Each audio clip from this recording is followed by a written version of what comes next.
Welcome to Massive Passive Cash Flow, the podcast that guides professionals to financial prosperity. Join our community and let's start building your wealth. Here's your host, Gary Wilson. Hello, welcome to this week's version of Massive Passive Cash Flow podcast. Okay, we got a great guest today, Jerremy Newsome. I'll introduce in a second. But just a reminder, for those of you who are veteran followers and listeners, always be sure to go to the members area. Go to Gary Wilson, realestatewithgarywilson.com. Click on members area. Members obviously click on the left and log in. Visitors click on the right and get yourself a free shop for a month. That way you can grab books and all kinds of stuff for free as much as you want. And also the YouTube channel, the same name, Real Estate with Gary Wilson YouTube channel. We got 15 playlists with hundreds of videos, anywhere from 2 minutes to an hour and 2 minutes on every subject you can possibly imagine. So grab all you can get, be part of the community. Go to the community site, click on that, and you'll find all these awesome investor agents around the US and Canada, in 20 states and 2 Canadian provinces who are trained to work with us. I mean, I've trained them myself, so they have to be certified, and the only place they can get the certification is with me. So, but the point is they're not regular agents, guys. They're specifically trained to work with small investors, not the big commercial stuff, and they really don't care so much about the owner-occupier stuff. What they care about is you flipping homes and buying duplexes and fourplexes correctly. So that's what this is all about. So in any case, without further ado, let me introduce Jerremy Newsome. Jerremy, thanks, man, for taking your time. I know you're a successful dude, and I know this is out of your precious productive time. So thank you for being here. Yeah, man, my pleasure. I love doing stuff like this. This is incredible. It's a way to connect with amazing people like yourself and reach so many people who are excited about learning about the markets. Well, I'll tell you what, if what I'm going to do is I just want to give people a little bit of background. I'll let you take over from there. So guys, everybody listen, sure. Jeremy's on a mission to enrich lives with mentally liberating education. Okay, he's got an awesome background. Since the age of 7, he's been fascinated with investing and growth, and even convinced his father to match his investment deposit for Apple stock in 1995. Well, you know what that means, right? Which would be worth 14 million. Okay, his passion for helping others to enrich their lives through investing led him to found real life trading in 2014. The starting point has allowed him to assist and enrich tens of thousands of lives while also growing the company organically to a 7-figure business. Well, I'll tell you what, man, if you could kind of paint a picture for us. I mean, now people are intrigued. So who's this Jerremy dude, Well, I appreciate it, man. And I know you have a very wide range of listeners. So I appreciate, again, the time to be here, my friend. My background really was exactly like you mentioned. I grew up very poor in Georgia, the state of Georgia. It was Statesboro, Georgia is the big city. It was actually a small place called Cleto, which is 30 minutes south of where they filmed Deliverance. So yeah, it's out there, man. And I was watching the movie Forrest Gump and with my dad in 1994. And in that 78% of the way through the movie, Forrest Gump says that Lieutenant Dan invested in a fruit company and they no longer had to worry about money anymore. And I was like, I had never heard that, Gary. Like, I had never heard someone say, we don't have to worry about money anymore. Like, that phrase had never actually happened in my life. I was intrigued. So I asked my dad, what is investing? What is the fruit company? And he told me about Apple computers. He told me about the stock market. And I was like, you need to do that. Like, we have to do that. And that's where he's like, well, son, it doesn't really work that way. Like, this is a movie. You can't just go and invest in Apple. This is a fictional story. And, over enough convincing, I finally got him to say, listen, you bring me some money and I'll match it dollar for dollar and we'll buy some Apple. And yeah, man, I went and picked blackberries off of a bush and sold them door to door. Made like $1,500 that summer at the age of 6. And that's what I ended up matching my dad. So we bought, about $3,000 worth of Apple. And that was the start of understanding for me how someone can be an owner of a company rather than just a consumer of its products. Yeah. I love it. And I didn't realize you were originally from Georgia, man. My right over the state line in South Carolina, across the Lake Hartwell, we call it upstate. So that's where my family's from. Yeah. But my grandfather actually was a professor up in Dahlonega, Georgia, North Georgia. Oh, And, nice. Yep. Yeah. Now it's part of the North Georgia University system in a beautiful part of the country. We used to go to camp. I was in Camp Greenville up just over the North Carolina line near Brevard and Hendersonville. And we would drive down 2 weeks in the summer. I go to camp there. We'd drive down to Atlanta and watch this cool dude named Hank Aaron swat home runs over the fence and eventually beat Babe Ruth's home run record. So I got to see him at number 712 right there in the big city of Hotlanta. That's awesome, man. Yeah, Dahlonega. My uncle actually lives there right now. So awesome. A great place. Very cool. Well, I tell you what, so kind of going back to where you first started then, I know one of the things I read is retiring on $3,000, how to grow a modest investment into comfortable retirement. So kind of pick up where you were with the Apple, and then take us forward. So if anybody listening, I mean, you've got people in their 20s and people in their 60s, and I know the guys in their 60s, particularly like dentists, who are their famous saying is, "I'm afraid of being stuck behind the chair." Like they sell their business, they are the business, so they're thinking, what am I gonna do? What's retirement? So kind of paint a picture there, if you don't mind, on how to grow that modest investment into a nice retirement. Yeah, man, absolutely. And it really does come down to a few mental distinctions. And one of those distinctions is a mindset. So there's this term called "don't put all of your eggs in one basket." Mm-hmm. And that's if you don't have any more chickens. And that's also if the basket can break. So if someone takes a specific amount of money, for example, let's say $3,000, and you take that $3,000 and you invest it all into one particular company and let that company do extremely well for you. So let's say over the course of a year or two, it doubles, right? So you take $6,000 and you buy another company. Now, when someone says, "Oh, Jeremy, it's doubling," I mean, that's incredible. Like, you can't just find a stock that doubles. No, dude, Apple, right? Apple has doubled 100% in value since this time last year, right? A year ago, from where you're listening to my voice, Apple has doubled. So it's not like you have to find an crazy, insane, like stock picking gym.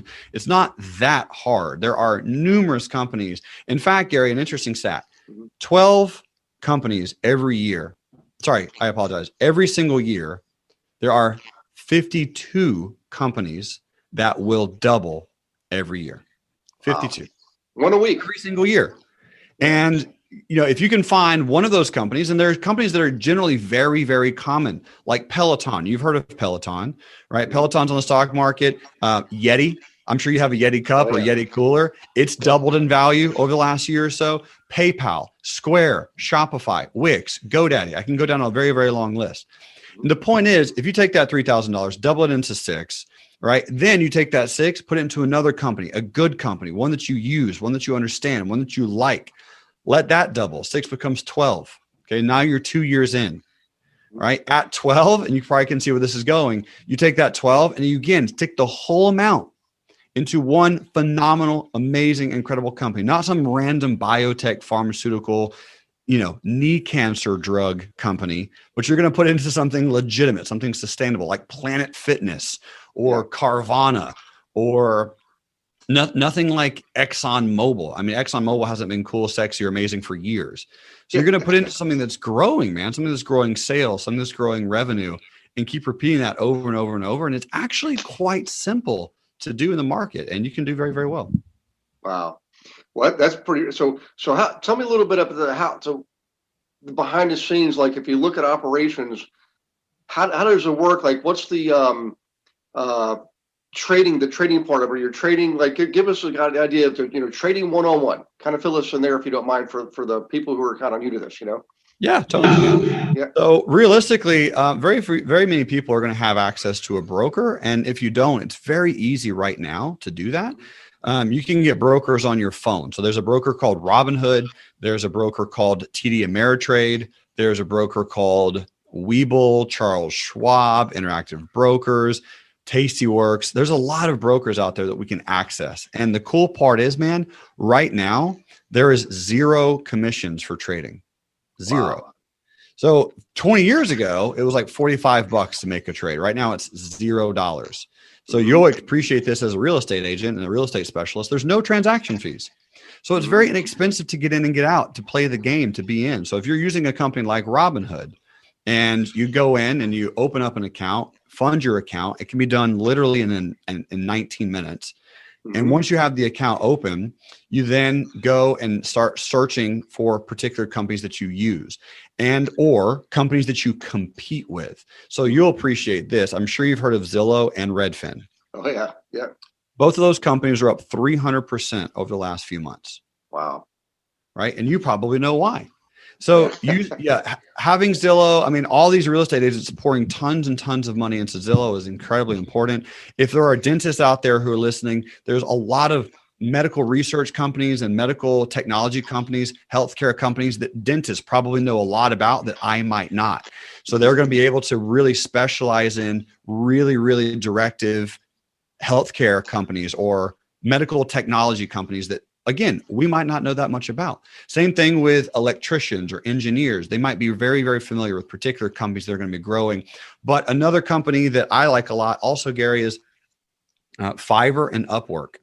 So Fiverr and Upwork, they're both freelancing companies that both you and I can handle and hire someone to help us with things, right? We can go and hire a virtual assistant for a day. We can go hire a bookkeeper. We can go hire a podcast editor. We can do anything. It's very, very inexpensive to hire people from a freelancing website. But at the same time, that's where the world's going, right? The world's going to a gig economy where people are working from home more, thanks to COVID.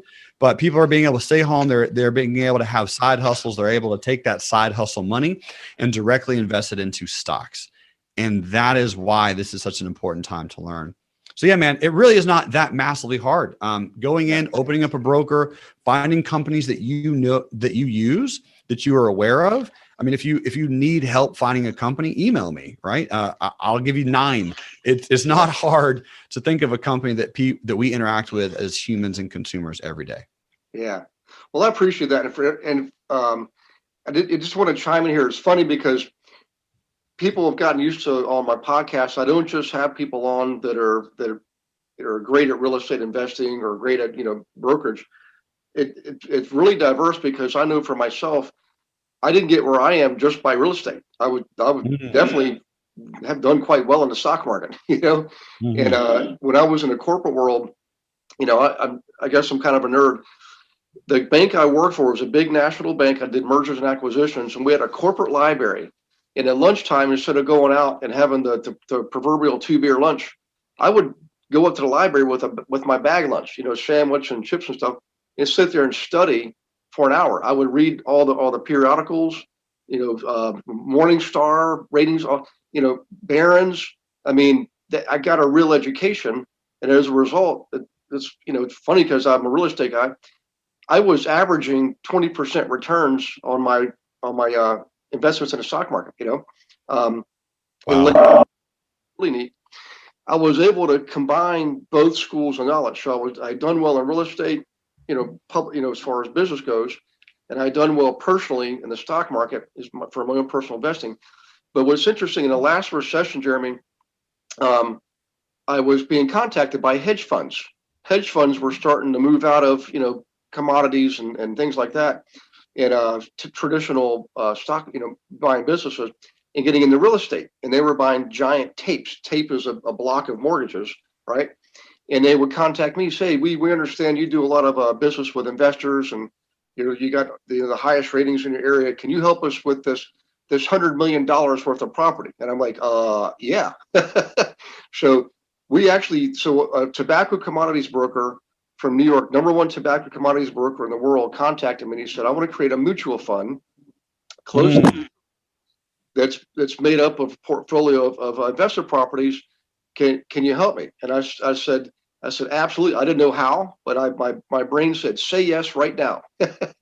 So I was able to combine both schools of knowledge and learn an awful lot. I could have lived off the commissions off those deals and their property management contracts. But the point I'm trying to get across to everybody here is, it's probably a good idea to have some investments in brick and mortar real estate, and it's probably a good idea to do what Jerry was talking about too. And I'm living proofs because I've done it myself. That one of the challenges, Jeremy, I find with people is it's really it's their mindset. Like we like you grew up, poor in Georgia, and my parents divorced when I was 8, and we were living in a little apartment, and I was on a school lunch program, wore Goodwill clothes, all that kind of stuff. And so my mother's side of the family was basically, month to month kind of living and had nothing at the end of their life. Whereas my dad's side of the family had a history of success, building businesses and things like that. But it was more like, keep the money tight, keep it, don't put it under the mattress and don't let anybody know anything. So I had this horrible programming. But what would you say would be what's a good first step for people to take for reshaping their beliefs about money? Because I find for me, that was the first challenge I had to face, Dang, man, that's such a good question. That's such a good question. And there is some challenges with that, but in my opinion, it's the most important thing you can do as an investor, as a human, as an entrepreneur, as a capitalist, as a Democrat, as a Republican. You have to do this. Like, it's important to reshape your beliefs about money. And here's my thought. What I had to do, Gary, was study a lot of books, man. I had to sit down and read books and just spend the time to go through and start expanding my knowledge, because the only time you can grow is when you are uncomfortable. That's the only time you're going to grow. Doesn't matter if it's physically, right? If it's muscles, if it's running, if it's endurance, it doesn't matter. You're going to have to be uncomfortable to grow. Therefore, for me, I was reading a bunch of books. I read a book called You're a Badass at Making Money by Jen Sincero. It's a great book. Jacob Needleman, which was Money and the Meaning of Life, was a transformative book for me. Money Master the Game by Tony Robbins is amazing. Richest Man in Babylon is a classic. Then you have the book that I ended up writing after reading all of those and spending years and years of being impoverished and being poor and trying to break through that cycle. I realized that you're exactly right, man. You have to start changing your beliefs and ideals about money. Mm-hmm. So I wrote the book, Money Grows on Trees, because there's a term very popular. We've all heard it. Money doesn't grow on trees, but dude, it does. Like that's what an apple is. Like, literally, it is a thing on a tree that is money. Like, you buy it in a store and it just grows there. So it's amazing to know that there's so many things that are just simply incorrect that we're taught about money. Yeah, I agree. And I know, and I appreciate you mentioning education and learning. So one of my core philosophies on my own production team, agents all over the country, and I'm constantly coaching. I trade my coaching for a portion of their earnings. So it's like it's pay for performance. In other words, they don't have to pay me anything up front.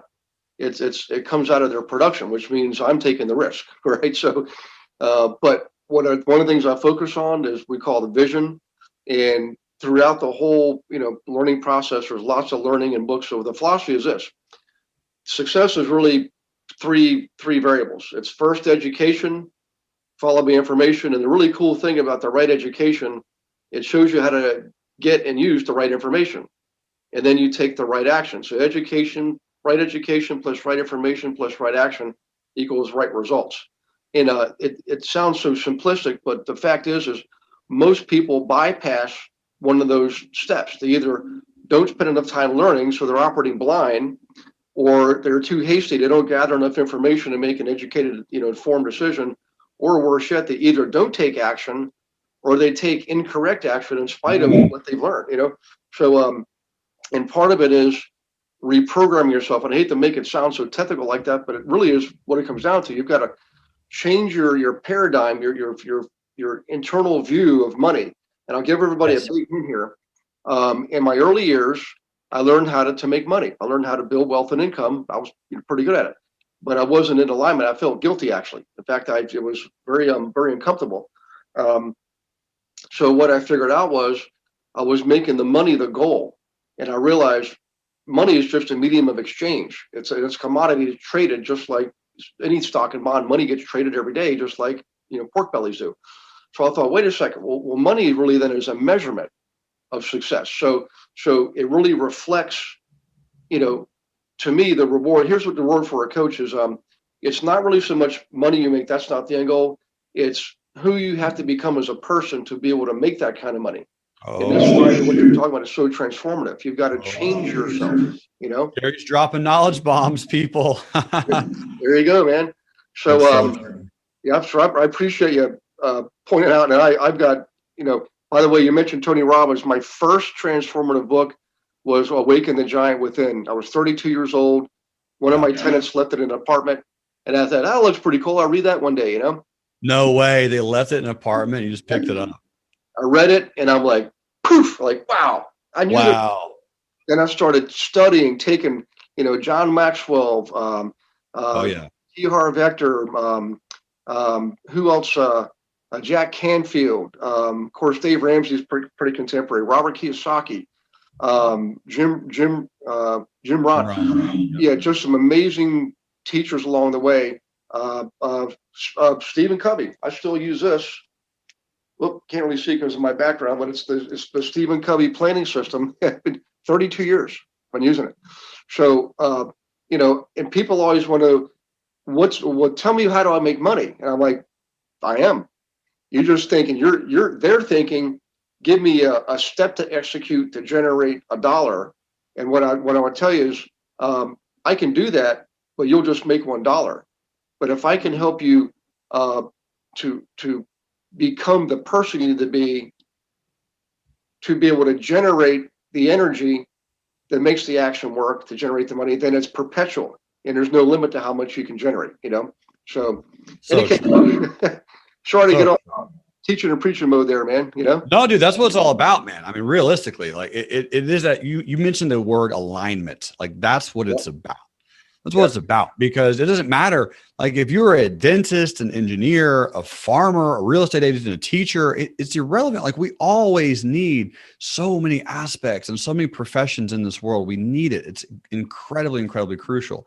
And so to have these different walks of life and to have these different professions, have these different skill sets and different assets, you have the ability to pour into people as much as you want. You have the ability to change any person's life with the words you say and with the feelings that you give them.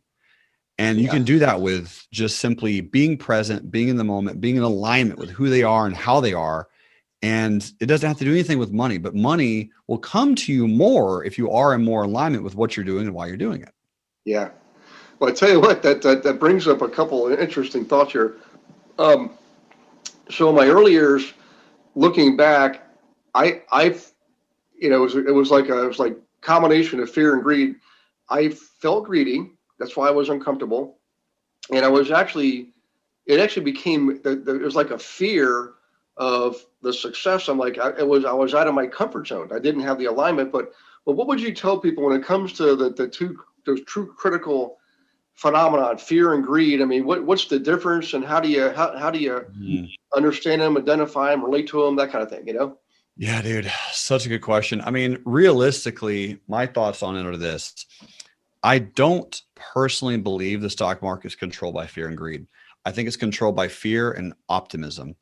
I don't think you're greedy. I don't think most of your listeners are greedy. They want to make money, but they want to make money for their family or for their wives or for their children. Like they want to be able to buy something for their son or daughter. They want to be able to provide better income for their families in the future. They want to be able to help their churches, their communities, their organizations, their charities. You can't give away money and be greedy. It doesn't work that like you can't. Like greed is a state of the soul, and it means that you never have enough. You always want more, and you're never going to give any of it away. You want all of it for yourself. It's a very selfish, very greedy state of mind. So most people aren't greedy, man. The people I work with, they just want to travel. They want to spend time with their family. They want to go to work when they want, not because they have to. They want to work 2-3 times a week and do an amazing job those 2-3 times. And the rest of the week, they spend time with their family. They go on a run. They walk with their dog. They go to the park. They go play football. They go do whatever they want. But it's that freedom of time. Wealthy people have time. Rich people have money. So being able to use your money for good, being able to use your money as a way of creating passivity and to do direct investments that can bring you passive income and to build assets and to build net worth, all does derive from realizing you're not greedy. Realizing that money is an expansion of who you are. We hear this all the time. And if you're a happy, amazing, wonderful, vibrant, loving, giving, charitable person, you're going to continue to be a happy, amazing, vibrant, lovable, charitable, giving person when you're really rich. So we actually need tons of people with a lot of money so that we can go do great things for the world. Because if we don't, then we're going to be in a spot that we can't really give as much as we should. Yeah. It's an interesting, everything you said there. I love what you're saying because reminds me of a couple lessons over the years. I've been able to meet some pretty amazing people, thank goodness. And I learned to say yes and take advantage of opportunities to hang around these people, because the reality is one of the best things you could ever do for yourself is if you want to get to a new level, is to seek out and hang around people who are already at that level. So, and one of the things I've found out is money will simply amplify who you really are inside. So if you're a big greedy jerk, you'll just be a bigger, greedier jerk. But if you're a kind-hearted, loving, generous, giving soul, you'll be a much bigger, kind-hearted, loving, generous, giving soul. And it's the cycle of abundance is really interesting, because people who think scarcity, I've got to hang on to what I got, which is, remember, half of my programming, never really grow as a person or otherwise. So if you think about the abundance cycle, it's like the omega turns sideways. It's like the two circles spinning like this, giving and receiving. Okay. And as you give, you free up space in your inside yourself, your soul, if you will, to take on more. But what happens is it actually expands. So you continually expand your ability to receive.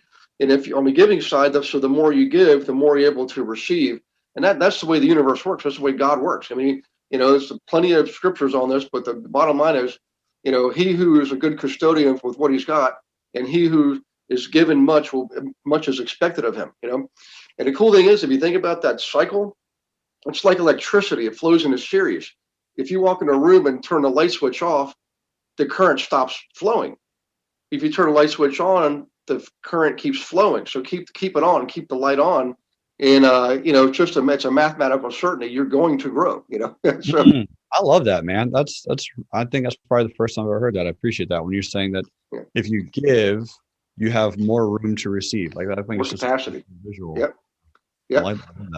It all comes down to being a good custodian. You've got to really, you've got to be responsible for whatever God gives you, whether it's relationships, money, material, blessings, whatever.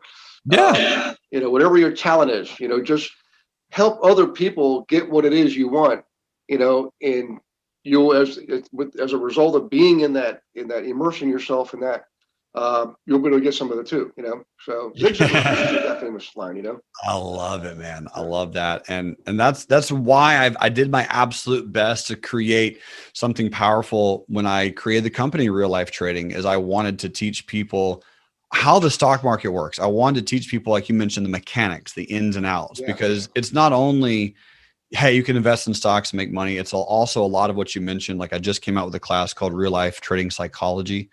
So trading psychology, meaning like the mental mindset of trading, and going into and diving into all the things that you just mentioned is a really, really huge aspect of it. So I'll tell you what, if you wouldn't mind, if you got a minute, I know we're getting closer, would you mind maybe giving one more golden nugget of wisdom when it comes to buying stocks, using stock options to buy at a lower price?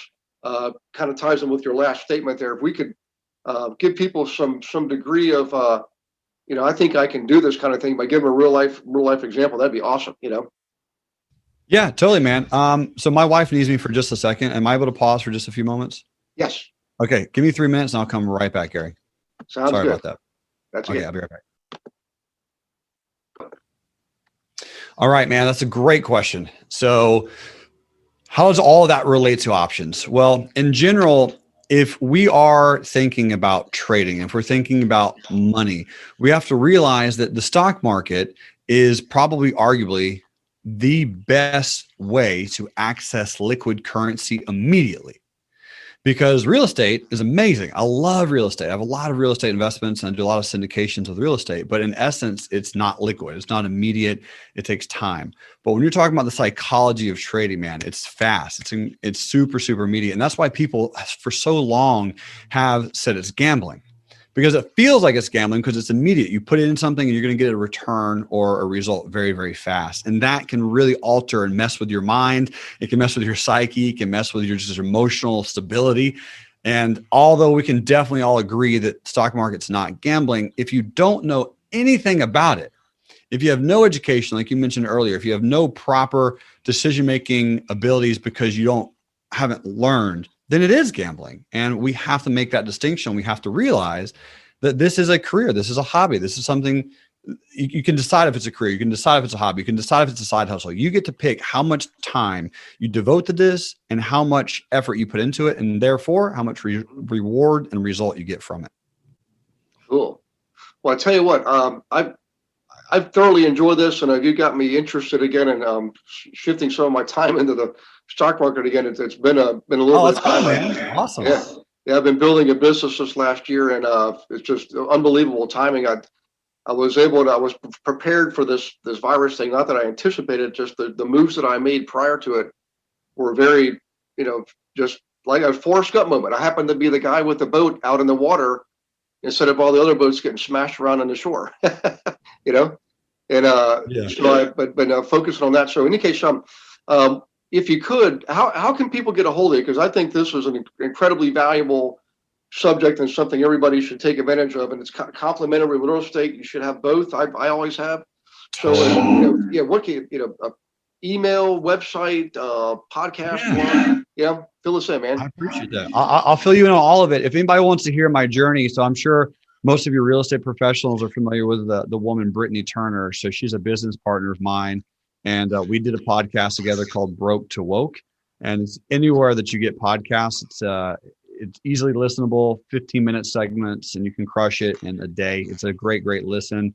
So check me out there if you want to hear my whole background and my whole story. There's a book, obviously, the one I mentioned earlier, Money Grows on Trees. All my contact information is in that book if you hit me up.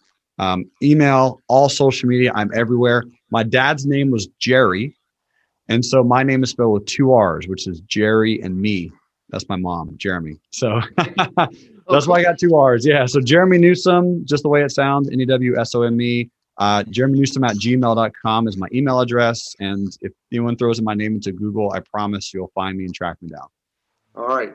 Well, listen, Jerremy, man, I appreciate this. I think I speak for a lot of people when I say thank you for taking your valuable time to do this, and enjoy I'll remember your Jerry from Nashville via Georgia. That's right, man. That's right. Gary, this is awesome, dude. Thank you so much for the ability to be here. You're very welcome. So everybody listening, God bless you and your families. Make sure you check out the YouTube channel, right? Check out the website, Real Estate with Gary Wilson, and definitely check out Jerremy Newsome and his what he's offering you to do. All it takes is a phone call or email, and sometimes opening that one door opens up 10 more doors for you. So step through the door and give yourself the opportunity to expand this part of your investing. And we look forward to seeing you on the next podcast. Jerremy, thanks again, brother. And good job, man. Good job today. My absolute pleasure. Thank you so much, brother. I appreciate that.